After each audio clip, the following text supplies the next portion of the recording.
Hi guys, welcome to the session. This is Prakash, Math Tutor. Let's solve the question which I have written on the whiteboard. Given a quadratic equation which is x square minus 3 into x plus 3 equals to 0. Here we can't find the factors of this, so we have to use the quadratic formula to find the values of x. So first distribute minus 3 into x plus 3. We'll get minus 3x minus 9. So x square minus 3x minus 9 equals to 0.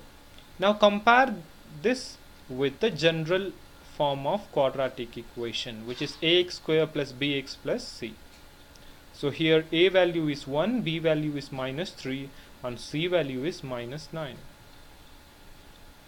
So use quadratic formula. So the quadratic formula is x is equals to minus b plus or minus square root of b square minus 4ac divided by 2a. Now substitute a, b, c values into this formula and find the values of x. So minus of minus 3 plus or minus square root of minus 3 whole square minus 4 into 1 into minus 9 whole divided by 2. So we'll get plus 3 plus or minus 9 plus 36 whole divided by 2. Again, so 9 plus 36 becomes 45. And if we take a square root of 45, we'll get 6.71. So 3 plus or minus 6.71 divided by 2. Now split plus or minus. So x is equals to 3 plus 6.71 divided by 2, or x is equals to 3 minus 6.71 divided by 2.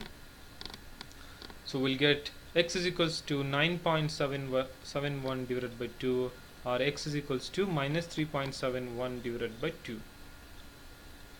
So if we divide this, we'll get x is equals to 4.85, or x is equals to minus 1.85. So we are supposed to write the answer in 2 digits, round the answer in 2 digits. So we can conclude that the values of x are minus 1.85 or 4.85. I hope you understand this question. Thanks for watching.